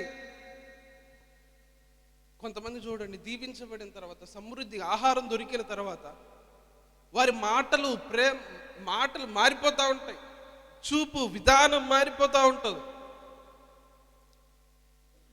కృతజ్ఞత లేని మీకాలు. కానీ దావీదు ఎలాంటి వాడు తెలుసా? కృతజ్ఞత కలిగిన మేకాలు. నేనే పాడ్యవాడిని, గొర్రెలు కాసుకునేవాడిని, నన్ను దేవుడు రాజును చేశాడు. 14 సంవత్సరాలకు పైగా సౌలు మహారాజు నన్ను వెంటపడి వేల మంది సైన్యంతో నన్ను చంపాలని వెనకబడుతున్నా, నేను ఏ ప్రాంతంలో ఉన్నా ఆ ప్రాంతంలో నుంచి దేవుడు నన్ను కాపాడాడు. ఈరోజు నేను సజీవుడిగా ఉన్నానంటే అది కేవలం ఆయన కృప మాత్రమే. నేను ఎంతకన్నా తక్కువగా తృణీకరించబడి నాకు ఎటువంటి ఇబ్బంది లేదు. ఎందుకంటే నా దేవుడు నన్ను విడిపించాడు, నడిపించాడు, నాకు తోడుగా ఉన్నాడు. మరణాపాయాల్లో నుంచి నన్ను తప్పించాడు. అనేక సార్లు నాకు అన్యాయం చేయాలనుకున్న దేవుడు నా పక్షంగా నిలబడి నాకు న్యాయం చేశాడు. నేను దేవుని విడిచిపెట్టను. మనం కూడా దేవుని విడిచిపెట్టకూడదు. ఒకప్పుడు లేని పరిస్థితిలో ఎలా ఉన్నామో దీవించబడిన తర్వాత కూడా అలాంటి పరిస్థితిలోనే ఉండాలి.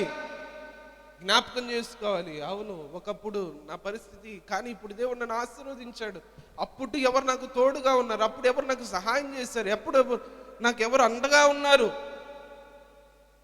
అది జ్ఞాపకం చేసుకోవాలి. కృతజ్ఞతను ఎప్పుడు మర్చిపోకూడదు ప్రియులారా. మన వ్యక్తిత్వంలో ఎప్పుడు మార్పు రాకూడదు. మేబీ మీరు ఉన్నతమైన స్థితిలోనికి వెళ్ళొచ్చు, జీవితంలో ఉన్నతమైన స్థానంలోనికి వెళ్ళవచ్చు, కానీ మన రూట్స్ని ఎప్పుడు మర్చిపోకూడదు. రూట్స్ ఎప్పుడు మర్చిపోకూడదు. మన ప్రారంభం ఎప్పుడు మర్చిపోకూడదు. మన ప్రారంభం ఎప్పుడు మర్చిపోకూడదు. దేవుని విషయంలో, కష్టపడే విషయంలో ఎప్పుడు మనం చిన్నబుచ్చుకోవాల్సిన పని లేదు. ఈ మీకాలు ఏం చేసింది తెలుసా? హేనముగా ఎంచుకుందంట. ఎందుకు? దేవుని మందసం ముందు దేవుని దగ్గర నాట్యం చేస్తున్నందుకు హీనపరుచుకుందంట. కానీ ఆయన దాన్ని ఎలా ఎంచుకున్నాడు? ఘనంగా ఎంచుకున్నాడు. కొంతమంది చూడండి, పరిచర్య చేయాలంటే ఒక చిన్న తక్కువైనదిగా ఎంచుకుంటున్నారు. ప్రియులారా, దేవదూతలకు లేని భాగ్యం మనకు దేవుడు అనుగ్రహించాడు. హల్లెలూయా. దేవదూతలకు లేని భాగ్యాన్ని మనకు అనుగ్రహించాడు. నేను ఇంతకుముందు ఈ ఊరెళ్ళిన కొత్తలో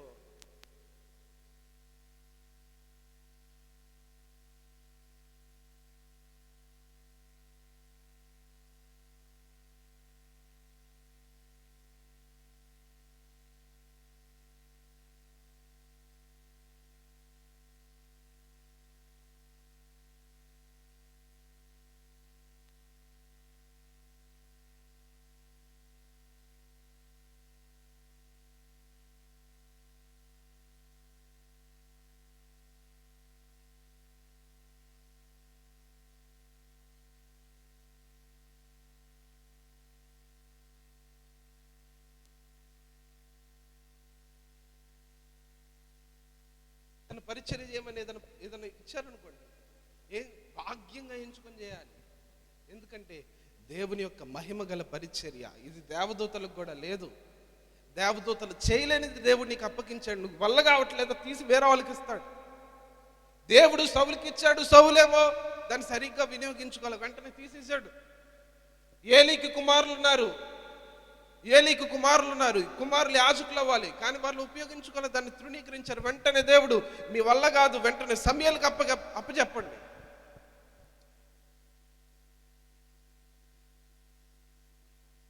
ఎలీషా ఏ విధంగా అయితే ఏలియా వెనకబడ్డాడో అలా దేవుని పరిచర్య కానీ ఏదైనా కానీ దానికోసం ప్రయాసపడి ఇష్టంతో ప్రేమతో దాన్ని చేయాలి. నీకు అప్పగించబడిన తలాంతులను, రాజు ఊరెళ్తూ తలాంతుల గురించి వాక్యం ఉంది కదా. ఒకరికొకరు తలాంతులు, ఇంకొకరికి 2 తలాంతులు, మరి ఒకరు 4 తలాంతులు ఇస్తే ఒకటే ఇచ్చిన వాడు ఏం చేశాడంటే దాన్ని ఉపయోగించకుండా గుంత తీసి దాన్ని పెట్టి ఉన్నాడు. తర్వాత వచ్చాడు, ఏం చేస్తావు నువ్వు దాంతో? నీకు ఇచ్చిన దాంతో నువ్వేం చేస్తావు? ఒక్క తలాంతు. మిగతా వాళ్ళు ఏం చేశారు? వ్యాపారం చేశారు, ఏదో ఒక పని చేసి దాన్ని రెట్టింపు చేశారు. కానీ ఈయనేం చేశాడంట? రాజా, నువ్వు విత్తని చోట నువ్వు పంట కోసేవాడు కాబట్టి, నీ గురించి నాకు తెలిసే కాబట్టి నేను దాన్ని వాడకుండా భద్రంగా దాచిపెట్టా. ఇదిగో నీ ఒక్కటి నువ్వు పెట్టుకో. ఈయన్ని తీసుకెళ్ళి చీకటిలో వేయండి, అక్కడ ఏడ్పును పండ్లు కొరికిட்டு మాత్రమే ఉంటుందని చెప్పి తీసుకెళ్ళి అక్కడేశారు, చీకటిలో వేశారు. నీకు ఇవ్వబడిన తలాంతుని దేవుని కొరకు ఉపయోగించండి. నీకు కష్టించి పని చేస్తే తలాంతు ఇస్తే కష్టించి పని చేయండి. మంచి స్వరము దేవుడు నీకు ఇస్తే స్వరము ద్వారా దేవుణ్ణి గణపరచండి. లేదా నీకు సువార్త చెప్పే తలాంతుని దేవుడు నీకు అనుగ్రహిస్తే 10 మందికి సువార్త చెప్పి దేవుని వైపుకు ఆకర్షించండి. నీ ప్రవర్తనే ఒక తలాంతు. నీ తలాంతు ద్వారా అనేక మందిని సంపాదించుకునే వ్యక్తిగా నువ్వు ఉండాలి.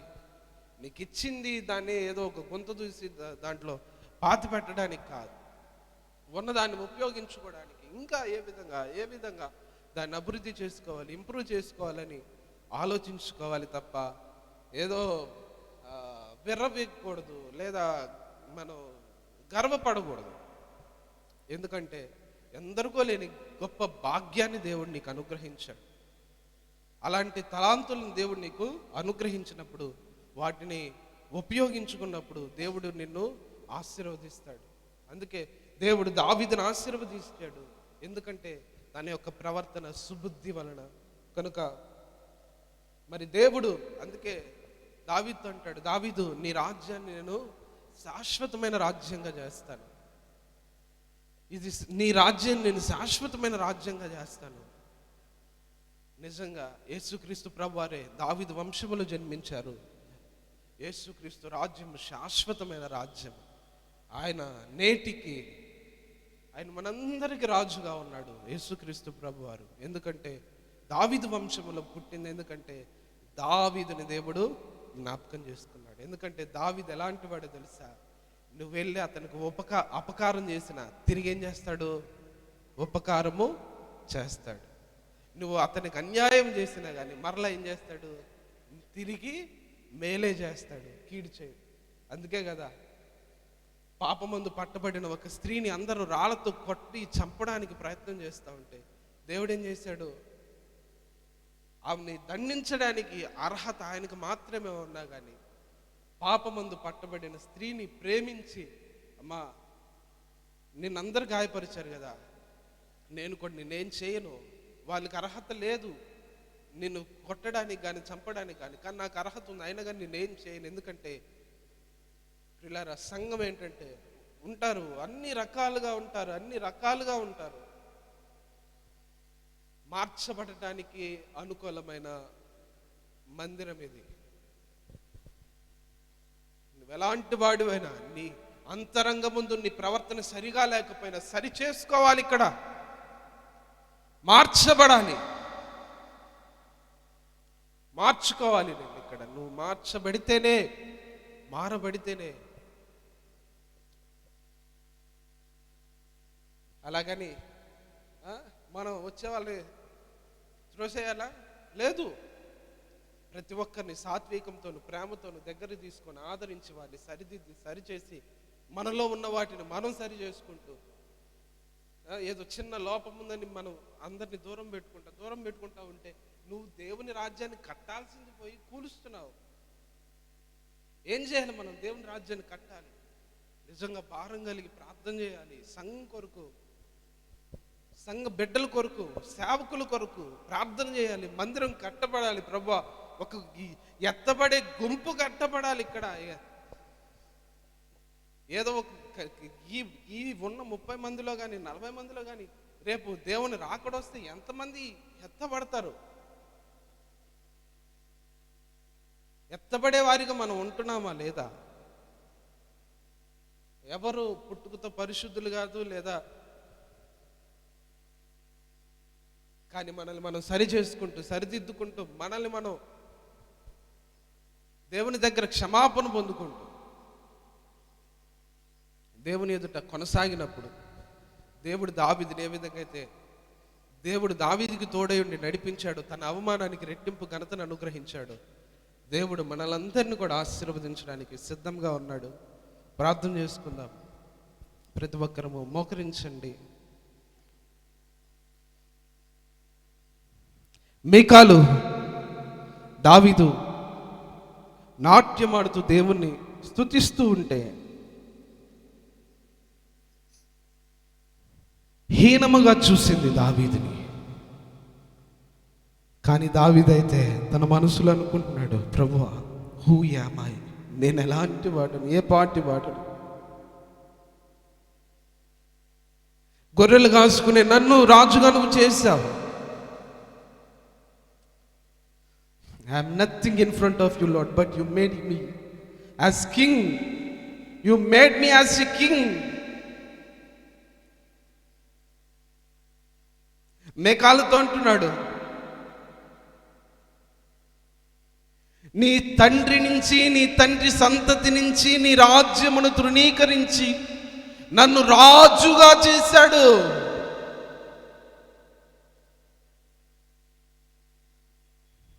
అలాంటి రాజు దగ్గర, నన్ను రాజుగా చేసిన రాజు ఎదుట నేను నాట్యము చేయడానికి సిగ్గుపడను. దేవుని బట్టి, దేవుని గూర్చి నేను సిగ్గుపడను.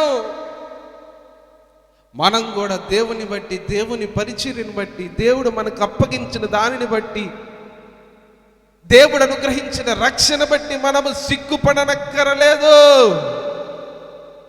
నిన్ను నీవు తక్కువగా ఎంచుకోవాల్సిన పని లేదు. నీవు ఒకవేళ దేవుని అంగీకరించకపోతే అందరి ఎదుట రేపు పరలోక రాజ్యంలో అంటాడు, ఎవరు నువ్వు? Who are you? In this world you never considered me as your Lord, your creator. You never considered me. You never accepted me before the people, those you don't know me. నేను ఎరగని వారి ఎదుట నీవు నన్ను గూర్చి ఒప్పుకోవడానికి నీవు ఇష్టపడలేదు కాబట్టి I will say, who are you? ఎవరు నీవు?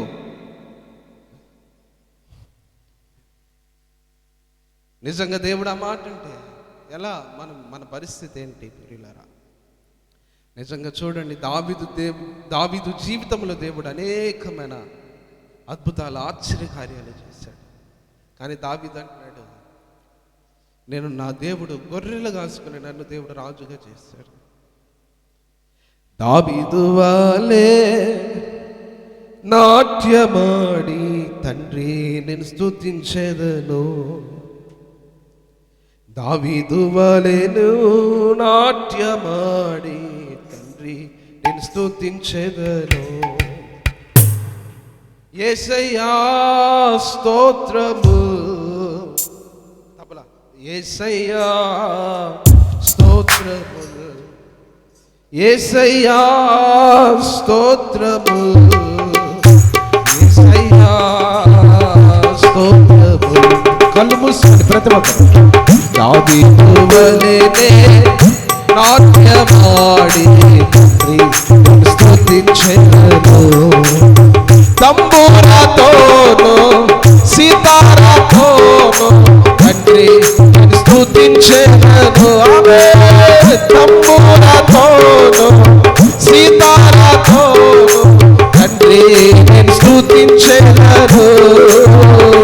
యేసయ్యా స్తోత్రములు, యేసయ్యా స్తోత్రములు, యేసయ్యా స్తోత్రములు, యేసయ్యా స్తోత్రములు. దావీదు వలెనే నాట్యమాడి తండ్రి స్తుతించెదను. నష్టము కలిగిన తండ్రి స్తుతించెదను. చెప్పమా, నష్టము కలిగిన తండ్రి స్తుతించెదను.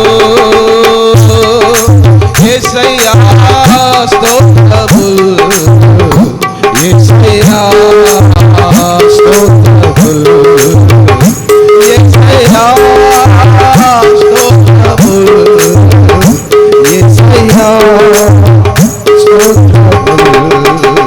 దావీదు వలెనే నాట్యమాడి తండ్రి స్తుతించెదను. పరిశుద్ధ రక్తం చేత నన్ను కడిగిన తండ్రి స్తుతించెదను.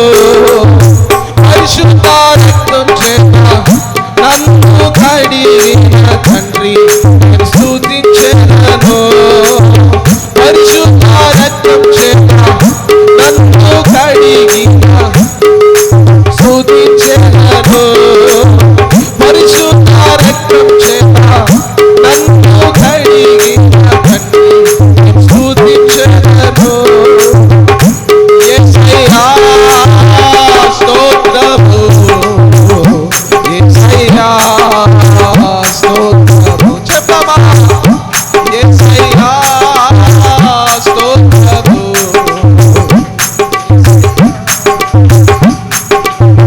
దావీదు వలె నాట్యమాడి తండ్రి స్తుతించెదను. దావీదు వలె నాట్యమాడి తండ్రి స్తుతించెదను. దావీదు వలె నాట్యమాడి తండ్రి స్తుతించెదను.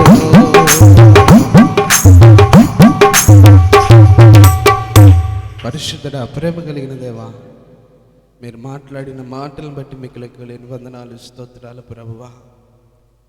దావీదయ్యా, దావీదుని నీవే శాశ్వతమైన ప్రేమతో ప్రేమించినట్లుగా దావీదు కూడా తన ప్రజల్ని ఎల్లప్పుడూ ఏక ప్రేమతో ప్రేమించాడు. అలాగే నీ యందు సుబుద్ధి కలిగి భయభక్తులు కలిగి నడుచుకోవడం వల్ల తనని రాజుగా మీరు నియమించి ఉన్నారు. అలాగే తన జీవితంలో నేను ఎదురైన సంఘటనలను గూర్చి మాకు తెలియజేసిన విధానం బట్టి మీకు లెక్కలేని స్తోత్రాలు అయ్యా. మీకాలైతే దావీదును తన మనస్సులో హీనపరిచింది ప్రభువా. నీ ఎదుట భయభక్తులు కలిగి నీ మందసము నిమిత్తము నాట్యము చేస్తుంటే హీనపరుచుకుంది. కానీ నీవైతే దావీదుని హెచ్చించావు. మీకాలైతే తన జీవితం అంతా గొడ్రాలిగా మిగిలిపోయిందయ్యా. కానీ దావీదుని నీవు ఆశీర్వదించావు, ఎందుకంటే నీ కొరకు నిలబడ్డాడు.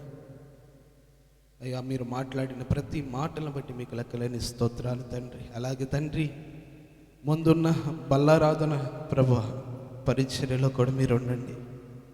మమ్మల్ని సరిదిద్దండి, సరిచేయండి ప్రభువా. నీకు విరోధంగా చేసిన ప్రతి విధమైన తప్పులను, పొరపాట్లను నీ రక్తం చేత శుద్ధి చేయండి తండ్రి. నీ రక్తం చేత మమ్మల్ని శుద్ధి చేయండి. మా దోషములన్నిటిని కడగండి తండ్రి. నీకు స్తోత్రాలు, స్తోత్రాలు ప్రభువా. అయ్యా, అర్హులుగా మార్చండి తండ్రి. మీకు స్తోత్రాలు, స్తోత్రాలు ప్రభువా. మమ్మల్ని అందరినీ తండ్రి పరిశుద్ధపరిచి, పవిత్రపరిచి నైనా నీ దేహాన్ని అలాగే నీ రక్తాన్ని స్వీకరించుటకు మమ్మల్ని అయ్యా నైనా ప్రభువా అర్హులుగా చేయమని నజరేయుడైన యేసే శక్తి కలిగిన నామములో అడిగి వేడుకొంచున్నాం తండ్రి, ఆమేన్. ప్రార్థన చేసుకుందాం ప్రియమైన బిడ్డలారా.